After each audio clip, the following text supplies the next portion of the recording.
Hello everybody, it's Charlie again, and I'm currently playing Shenmue, and this will be another replay review in 2024.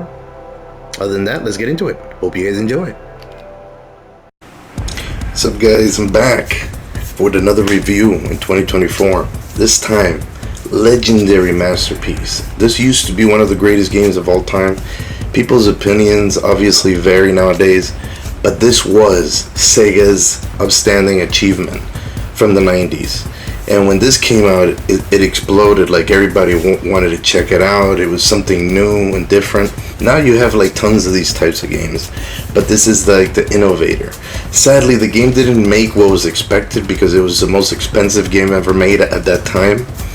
But Shenmue is a game filled with great story, with great purpose, character driven. The gameplay, even though dated at the time, it was revolutionary. It had different things to it, different things you could do, with different ways of interacting. Obviously there was a lot of loading because in the Dreamcast, but at the time the Dreamcast was a freaking powerful system, guys. Like, I don't think people know that. I had been waiting for years to finally get my hands on this. As you can see, this is the intro. Can't tell you what it relates to. Anything is a spoiler if I tell you guys. So I just basically put clips or beginning intro clips of the first game because this is the game that I'm going to review today. I do have all three, and I have beaten all three. I platinum too. And let me tell you something. Beware of that forklift trophy. But anyways, aside from that, guys, the game is amazing.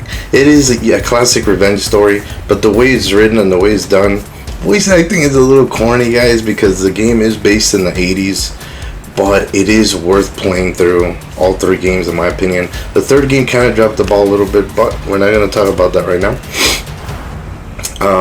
Basically, this game is a classic. I wanted it so bad for so long. I eventually got it. I played it with a friend of mine when it was first released, but then I finally got it, and I got myself a Dreamcast and the first game. I couldn't get my hands on the second game because later on it was only released on Xbox. And then the third game came out like 18 years later, and I ended up basically getting all three of them. I got, I guess, a double pack before the third game came out, and then I got the third game, and I went crazy. But that was before my YouTube channel. But I decided to run through the first game a little bit. Obviously my saves were kind of damaged. I don't know what's wrong with the saves, but this is obviously enhanced to a great extent. Obviously on PlayStation 4 it was only enhanced to 1080p, but if you're playing on a 4K TV on a ps5, you're gonna get a lot better quality. As you can see, it's very dated. Look at the textures. They didn't enhance the textures. It's just like a very slight remaster. People were not very happy because they expected something better. But here's some of the characters. Obviously Ryo, or Ro, how they call him, Yo in Japanese, and Lan D. Lan D is the main villain. This happens right at the beginning of the game, so I'm not really spoiling anything. And his dad is the martial arts dojo master, and he's just trying to figure out what's happening. Obviously he ran to help his dad.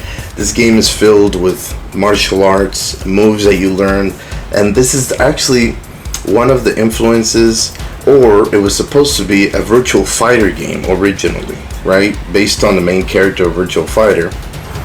And it turned out that they wanted to go in a different direction, and it became something else. But if you look at the fighting mechanics, they'll remind you of Virtual Fighter quite a bit.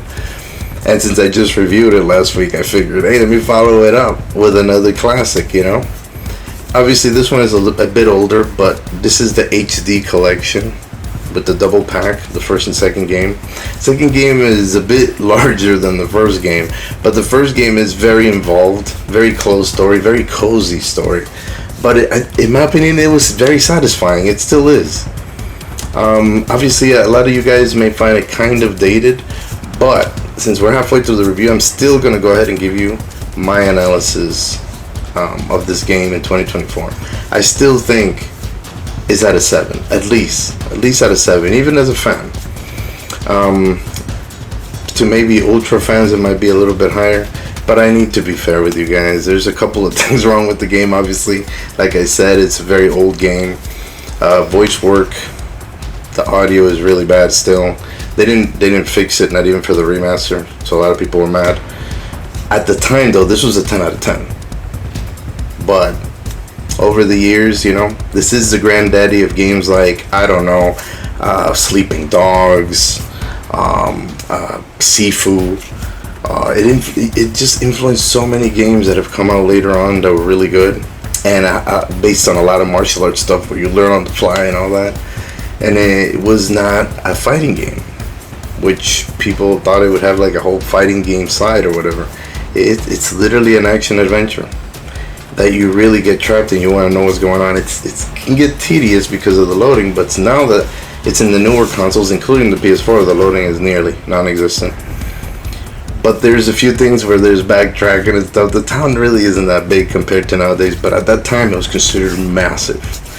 And it was basically rendered, the whole thing happens in Japan. The first game does, at least. And it's just an interesting story, hard to explain. I still think the graphics hold up, even though they're dated. And sometimes they look kind of weird. But if you look at the facial expressions, there was some kind of technology going on at that time that made it all worth it. And it blew my mind when I first saw it. I was like, oh man, I don't have a fucking Dreamcast. You know, I only had a PlayStation. And Sega was sadly on the way down.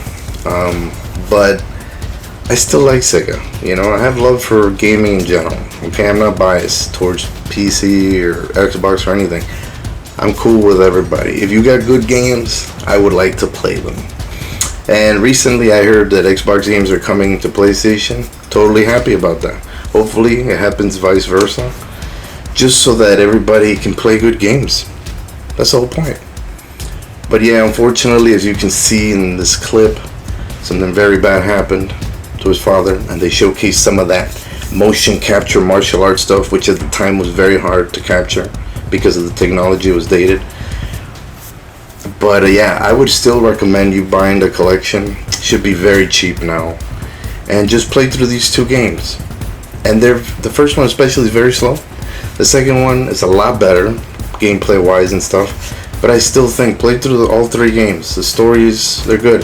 The third game is super cheap now, I'm pretty sure. Okay, and the third game, actually, on the next generation consoles, 60 FPS, 4K. Looks good, plays good. And yeah, I think all three games, I'll do my analysis on the other two eventually on my channel. But I wanted to start with this classic because in 2024, is it still worth it? Yeah. I mean, especially if you're like my age, it's even more worth it because it'll remind you of different times, you know, and the way things worked back then. But yeah, overall, guys, what else can I say? There is also a lot of flashbacks. There's stuff that goes through his mind as he goes to sleep every day. There's a sleep and night cycle. There's a day and night cycle and sleep and night. He goes to sleep. He has a job. You know, tedious shit. You go into town, you make friends, you talk to people as you're trying to figure out what happened. The seasons go by. You know, months go by. It's that kind of game. And this game used to be, I believe, 3 or 4 discs. It was that long. But anyways, guys, like I said, 7 out of 10. I'm gonna go ahead and end it right here. I do hope you guys enjoyed. Please like and subscribe when you get a chance. And like I always say, go game.